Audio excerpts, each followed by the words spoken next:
All right, I had asked you guys, uh, you know, to ask me any question, ask me anything, and I got slightly busy with work. So now I'm going to answer all your questions that you have sent me.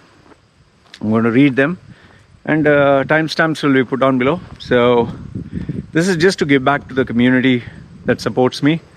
And yeah, if you'd like to support me as well for answering your questions, do the YouTube thing. Like, share, subscribe, whatever. Okay, let's start. The first one is username good morning. I'll read out the question first and then I'll answer. Good morning says, hi sir, what are your entertainment choices? Do you like watching comedy? What type of comedy do you like the most? What are your favorite comedy shows, comedians?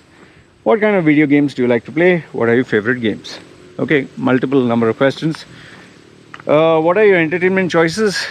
My entertainment choices are mostly watching either something on YouTube or a movie or just playing a video game, and sometimes I kill time by just playing a mobile game, anyone in particular. Those are my entertainment choices. Do I like watching comedy? I like listening to stand-up comedy. I think they are very intelligent people who know how to use a punchline, and that is education in itself. I love to listen to them twist an argument or respond in a manner that's extremely intelligent. And during the shower, when I have a shower, I always listen to debates. They really make you think, especially Jordan Peterson. I think he's very well articulated. Even Christopher Hitchens, pretty good. I love listening to educated people with sound logic and a good vocabulary. Okay, what are your favorite comedy shows? Stand-up comedy, I think it's Bill Maher, yeah. Dave Chappelle. Then that British guy, can't get his name.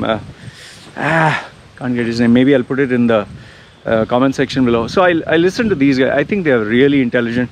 Russell Peters is his sellout programs that he had, stand-up shows, really nice. So yeah, and what kind of games do I play? Right now I'm playing Sniper Elite 4. That's what I'm at. It's a very in-depth game. I want to finish it 100%, so it's taking a lot of time. I used to love strategy games, but right now I'm at Sniper Elite 4. Okay, so that's good morning. Next one, Indus Anand. Yeah, I have already answered this guy before in a separate video. Next one is Shruti. As a father, imagine if you had a baby boy instead of baby girl.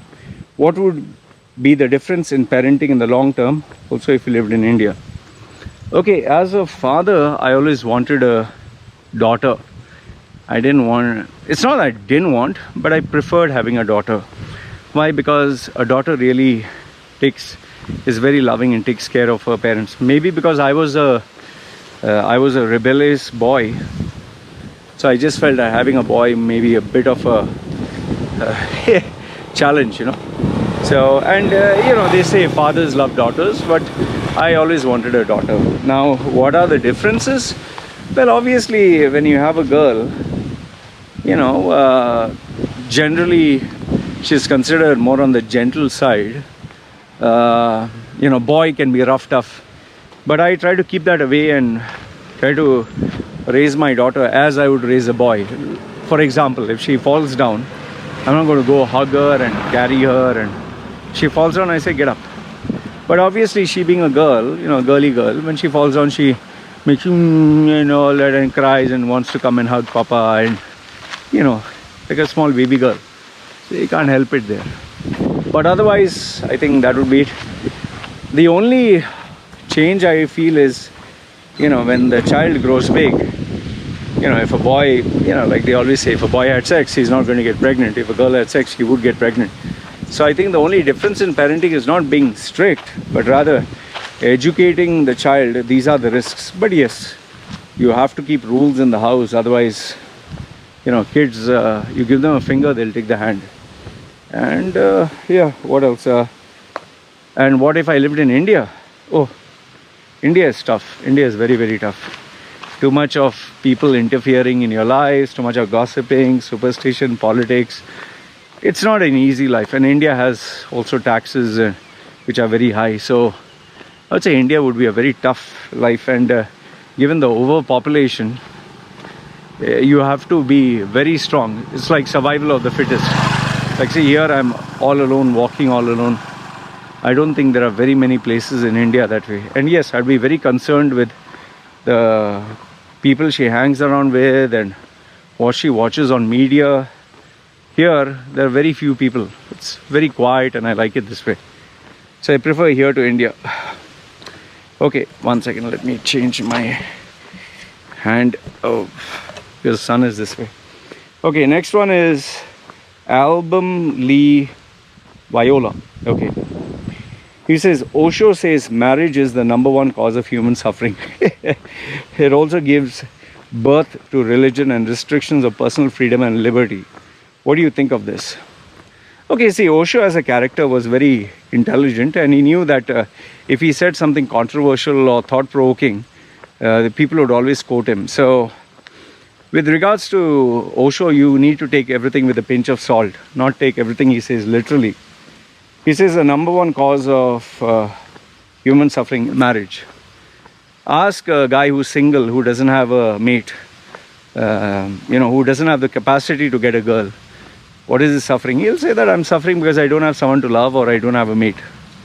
So it need not be just marriage. It's the quality of your life. That is the #1, cause of suffering. Marriage is just added responsibility that you give yourself. Okay, that's at least according to me. It's a responsibility as far as I call it. Yes, there are the perks and benefits, but responsibility is the key. It gives birth to religion. Yes, if something has to spread, it can only spread through procreation. Once you have a child, you can instill in the child the values. Let's say you have 2-3 children. You automate them with what you want them to believe. Like, for example, Islam. Why do you think they encourage people to have 10 children, 15 children?